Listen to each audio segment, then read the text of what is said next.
สติปัญญาให้ปราดเปรื่องออกมาเรื่อยๆให้ลูกให้หลานได้เข้าใจความจริงสาธุขอให้พวกที่มืดบอดได้สว่างขึ้นมาได้ฟังความจริงให้พวกมืดบอดเปลี่ยนให้พวกมืดบอดเข้าใจนี่แหละพี่น้อง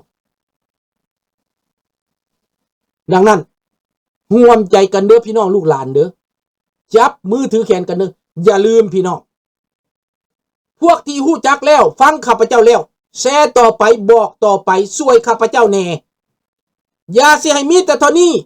ทุกคนต้องทำหน้าที่หาพี่หาน้องหาลูกหาหลานขยายไปเรื่อยๆกระแสสำคัญไหนมันสำคัญไหนดังนั้นพี่น้องอย่าอยู่ซื่อๆต้องเคลื่อนไหวแชร์ให้กันบอกกันฟังแนะนำกันอย่าเมินเสืออย่าอิจฉากันอย่าย่าลื่นกันอันไปฟังแนวบ่เป็นตาสแตกกันเขาด่ากันมากแต่แท้คนลาวน่ะมักแต่เขาด่ากันมักแต่เขาพิษกันอันไปฟังแต่แท้อันฟังเนี่ยมันมีเนื้อหาสาระที่จะแก้ไขปัญหาในอนาคตบ่อยากใส่ใจนะให้ทุกคนเห็นอย่าลืมกดไลค์กดแชร์แนะนำให้หมู่ให้ครูซอกหาหมู่หาครูเข้ามาฟังให้ความสำคัญพี่น้องขนาดไม่ดอกก็ยังมีค่าเขายังเห็ดกระบองเอาขี้ย่างมาใส่เขายังเห็ดกระบองได้เด้ไม่ดอกเด้แล้วคนเฒ่านี่ก็ยังว่าปัญญาดีมีความคิดมีความรู้บอกลูกบอกหลานเด้ผู้ประสบการณ์ทางการบ้านการเมืองมาว่าความจริงสู่ฟังสบายดีท่านรองวันทุกคนต้องขยายเด้ทุกคนต้องเฮ็ดหน้าที่นี้ช่วยกันเด้เรื่องราชวงศ์เพิ่นก็ต้องการเฮาเจ้าฟ้าทรายสุริวงศ์สว่างเพิ่นต้องการเฮาได้เพิ่นออกมาสู่สาธารณะแล้วเฮาก็ต้องช่วยเพิ่นต่อไปเฉลิมฉลองบุญปีใหม่ลาวคนลาวต้องอัญเชิญพระองค์ไปรวมกันหมดอเมริกาอยู่ในอเมริกาแคนาดานี้ก็จะให้กำลังใจสนับสนุนอาจจะไปห่วมถ้ามันอยู่ใกล้ข้าพเจ้าจะขี่รถไปเนอะพี่น้องให้ห่วมมือกันจัดให้มันได้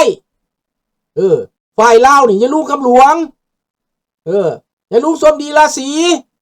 อย่าลุงใดก็แล้วแต่ให้ประสานกันเด้อประสานงานกันอย่าบังเบียดกันเด็ดขาดพรรคการเมืองต่างๆก็ให้เข้ากันเด้อในอเมริกาภายใต้การนำพาของเสด็จเจ้าฟ้าทรายสุริวงศ์สว่างเพื่อเรียกร้องความยุติธรรมเพื่อเรียกร้องประชาธิปไตยเพื่อเรียกร้องการเปลี่ยนแปลงเพื่อเรียกร้องการกลับสู่บ้านเกิดเมืองนอนปิตุภูมิมาตุภูมิสร้างเพื่อลูกเพื่อหลานเฮาได้อาศัยไผ่พึ่งเขาขาดพ่อแม่เขาขาดผู้นำเขาขาดคนมีความรู้ความรักในประเทศลาวนั้นเขากีดกันปิดบังไว้เขากดดันไว้สบายดีน้องจันทวีเขาเหยียบย่ำไว้เขาห้องว่าเขาอันนั้นน่ะได้ตกนี้นะเขาบิดเบือนความจริงบ่ให้ลูกหลานลาวได้เข้าใจกันอันนี้แม่นเป้าหมายของเขาแต่เฮานี้ให้ลาวนั้นรู้จักความจริงและเข้าใจกันคนลาวก็อย่าเว้ายากหลายให้ฟังกันง่ายๆแหน่กะเบิ่งหน้าเบิ่งตาลูกแหน่ที่มาเว้านี่นะเว้าเพื่อลูกเพื่อหลานแท้ๆแล้วลูกหลานจะเพื่อลาวเองบ่ได้บ่เพื่อตัวเองบ่ได้บ่ขยายไปตัวเองออกจากนรกนี่บ่ได้บ่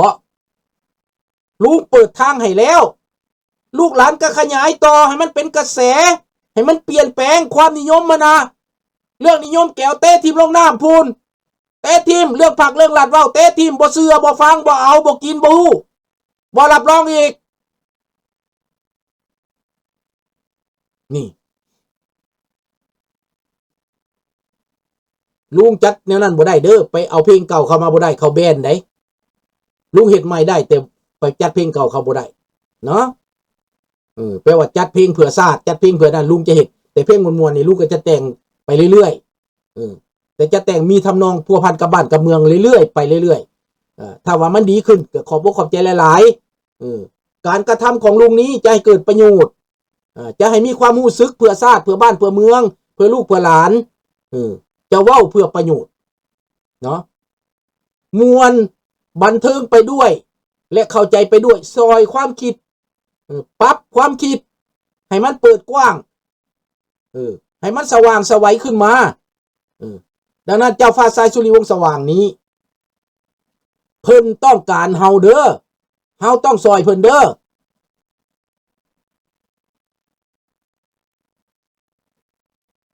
นั่นแหละพวกแก้วที่มาอยู่ในลาวคือบักวงสวรรค์นั่นเสียงคำยองนี่มันอาจจะเป็นแก้วก็ได้บักนี่นะเฮาเบิ่งแล้วมันเว้าด่าซูซี่แบบนี้ข้าพเจ้าคิดว่ามันเป็นแก้วแต่มันปลอมสื่อเด้อสบายดีท่านสมพรมันปลอมสื่อบ่เป็นหยังลาวเฮาต้องไปบอกกันบ่แม่นแต่เข้าใจผู้เดียวได้ต้องขยายได้เห็นบ่ภาครัฐมันเห็นมันตัวอันน่ะมันขยายความเว้ามันเป่าหูพวกนั้นมันเป่าหูพวกนี้มันว่าจังไดมันเว้าวิธีมันเว้าข้าพเจ้าได้ฟังตัวหน้าได้อันภาครัฐเฮาน่ะดีแต่เทศได้เพิ่นกว้างขวางนำประชาชนเด้เพิ่นหักประชาชนเท่าใดท่านไกรสอนนั่นท่านสุพรรณวงศ์หั่นอย่าไปเว้าไปใส่ได้พวกเจ้าอย่าไปเว้าไปใส่เด้อมันเป็นความลับเด้จะไปเว้าไปใส่ได้ยินปั๊บไอ้ลาวนี่ก็ไปจับปากไปต่อเด้อดบ่ได้ฮอดนาทีนึงไปเฮือนต่อไปเขาเว้าว่าท่านสุพรรณวงศ์กับท่านไกรสอนนี่โอ้ยดีแต่เฮ็ดได้เพิ่นหักประชาชนคือหยังนี่นะบ่คือเจ้าชีวิตลาวเด้เจ้าชีวิตลาวนี่บ่ใกล้ประชาชนเลยเฮาก็บ่เคยเห็นหน้าเด้แต่ว่าอย่าเว้าไปใส่เด้อเพราะว่ามันเป็นความลับได้อย่าเว้าไปใส่ได้บาดนั้นหมอนั้นก็ไปต่ออีกไปคือเดือนหลังมาอีกเว้าต่อไปอ้อมบ้านอ้อมเมืองเบิดทุกคนเข้าใจผิดแบบนั้นแหละเขาเว้ากันแบบนั้นแล้วเอาไปเอามาหลอกข่าวนั้นไปทั่วบ้านเอาไปเอาบ้านนั้นหลุดเชื่อจนว่าตายใจไปรับไส้คนล้มอำนาจรับไส้คนล้มรัฐบาลตัวเองบาดเขาเข้ามาเป็นแก้วบาดนี้ฮู้จักว่าเขาเป็นแก้วสิสู้เขาได้บาดนี้นะจับปืนสิมาสู้เขาได้บาดนี้นะว่ามันบ่ได้ตามใจตัวเองเขาปราบบาดนี้ตายกันเป็นพักเป็นเบื่อตายเป็นพักเป็นเบื่อแล้วในหลายบาทนี่นะลูกหลานขึ้นมาก็ไปฟังความเขาอีกโทษจากไผโทษจากตัวเองไปหลงข่าวนั้นความล้มเหลวความหลงเสือความโฆษณาส่วนเสือมันหลดซึมซับกับหัวสมองลูกหลานตัวเองในข่าวนี้เด้นี่นะให้คิดเอาดังนั้นพี่น้องคนลาวในต่างประเทศช่วยกันให้เฮาช่วยกันเด้ออย่าเมินเสยเด้อมีบางคนโอ้ยบ่เกี่ยวข้องคอยดอกคอยสบายคอยบ่สนใจการบ้านการเมืองเพิ่นว่าพวกลาวต่างประเทศข้าพเจ้าก็โอ้ยคอมมิวนิสต์มันสร้างเรื่องบิดเบือนจากความเป็นจริงแม่นแล้วในเมื่อมันบิดเบือนมันหาวิธีเว้ามันนอนยามใดมันบ่อยู่บ่เศร้าใดเห็นบ่คือบักวงสวรรค์แสงคำยองนี่แหละมันบ่อยู่บ่เศร้าใดมันเคลื่อนไหวใดมันพยายามอยู่นั่นแหละพวกนี้หน้าด้านหน้าซุซี่หน้ามึนเนาะเอาละมื้อนี้ขอบอกขอบใจหลายๆเด้อคันจะเว้าเรื่องยูเครนนี้กับพี่น้องก็รู้จักเลยดิยูเครนนี้ตอนนี้นะเขาเอาสุดๆแหละเขาเอาสุดๆกับรัสเซียตายเกลื่อนกันอยู่จับได้หลวงหลายภัยมากนาโตยุโรปหนุนหลังงบประมาณก็เอาเงินมาแล้วเงินมาซอยแล้วอาวุธในปัจจุบันนี้ปรากฏว่าอเมริกานี้คูรัสเซียแล้วเด้ออีตาถ้ำคูรัสเซียแล้วบาดนี้นะในเมื่อเฮ็ดบ่สำเร็จแล้วกลับลำแล้วบาดนี้สิมาพร้อมยูเครนก็บ่จักเลยเนาะหาลาวนอกไม่คอยสนลาวในไม่ต้องหวังลุงแมนดังนั้นตตราลาวนอกเขาก็สนอยู่แลๆเขาสนอยู่แล้วกะละเจ้าฟ้าทรายนี่เพิ่นพาสนดิเบิดทุกคนก็ต้องไปตามแต่ลาวในนั่นตัวเองได้เจ้าตัวเองได้เจ้าอยากเป็นคอยขาเขาต่อไปก็แล้วเจ้าอยากเป็นแรงงานอยู่ในเมืองไทยตลอดไปตลอดชีวิตก็สู้แล้วเจ้า2 ล้านคนไปเป็นแรงงานอยู่ไทย ไปเป็นแรงงานแบบนั้นเจ้าก็ไปเจ้าจะเฮ็ดแบบนั้นเจ้าก็เฮ็ดถามว่าฮอดมื้อเฒ่าเจ้าสิมีบ่เงินกินเจ้าเฮ็ดงานอยู่ไทยนะฮอดมื้อเฒ่าเจ้ามีเงินกินบ่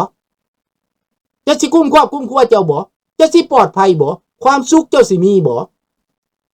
คันเจ้าบ่ได้อยู่ในประเทศเจ้านี่ถ้าเจ้าคิดได้มันบ่คือพวกลุงได้อยู่ในต่างประเทศนี่นะอยากไปไสก็ไปคือข่อยให้เจ้าเบิ่งนั่นแหละข่อยอยากไปเที่ยวหาดทรายอยู่ไสก็ได้อยู่ฟลอริดาอยู่รัฐริพับลิกันอยู่ยุโรปอยู่ไสก็ไปได้มันไปได้เบิดความสุขข่อยมีดังนั้นข่อยจะมาแบ่งปันความคิดที่เป็นประชาธิปไตยนี่ให้ลูกหลานในประเทศก็ให้มื่นตาเบิ่งแหน่อยากไปไสก็ได้เบิดไปเกาหลีใต้ไปไสก็ได้เบิดไปญี่ปุ่นก็ได้เบิดลูกหลานญี่ปุ่นเขาก็บอกมาแม่เห็นบ่ล่ะไปไสก็ได้เบิดพี่น้องดังนั้นพวกท่านต้องเข้าใจเด้อที่ข้าพเจ้าเว้านี่นะคนที่มาเสียสละเว้าเอาจริงเอาจังให้พวกเจ้านี่นะมันมีบ่หลายได้ส่วนหลายเขาจะรอท่าวันตายตามข้าพเจ้าเบิ่งนี่นางคกมุกหมดแล้วเฮ็ดหยังบ่ได้แล้วความรู้มีก็บ่เฮ็ดบ่เว้าบ่ซิดผัวสอนบ่เล่า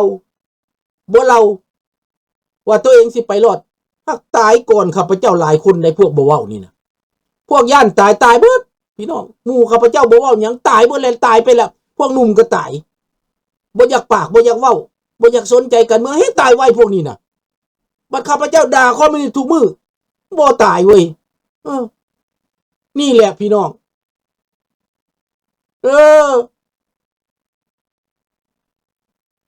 ขอบใจเด้อครัวไม้น้ำสีบังไฟลุงน้ำสีบ้านลุงขอบอกขอบใจหลายๆเด้อมื้อนี้เด้ออำลาพาจากสิไปแต่งเพลงให้ลูกหลานฟังอีกก่อนเด้อเอาโชคดีทุกคนบ๊ายบายสนับสนุนเด้อกดไลค์กดแชร์เด้อเพลงกันเด้อเพราะว่ากำลังแต่งกำลังสิไปซื้อโปรแกรมมาตื่มซื้อโปรแกรม Grok ซื้อโปรแกรมDaVinci Resolve แล้วก็สิไปซื้ออันนั้นน่ะ ChatGPT ให้มันเต็มสิไปซื้อ Suno ให้มันเต็มเอาแบบซุปเปอร์เลยเอาแบบนั่นเลยมาแต่งให้เด้อแต่ตอนนี้เอาของธรรมดามาแต่งก่อนเนาะขอบใจหลายๆน้องรัตวรแม็กซี่อิเลียกระตัวกิมีกอมปรังเนอะแม็กซี่โบกูขอบใจหลายๆถูกใจอยู่บ่แต่งเพลงไปหั่นน่ะ ยังสิแต่งอีกหลายๆเด้อเอาขอบใจหลายๆอำลาพระจากเบิดทุกคนขอทุกคนจงโชคดีในใกล้คริสต์มาสที่มาฮอดแล้วเนาะเมรี่คริสต์มาสทุกคนเด้อแล้วก็แฮปปี้นิวเยียร์ไปพร้อมกันเด้อปีใหม่มาฮอดแล้วนี่นะเด้อดังนั้นก็อวยพรความอวยพรปีใหม่ก็ร้องให้ฟังเลยเด้ก่อนจะลงน่ะ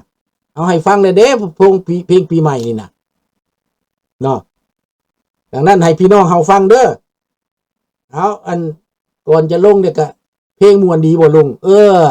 คักหลายๆเด้อแต่ได้บ่งว่าซั่นโอ้เม็กซิโบกูติมากูราชโบกู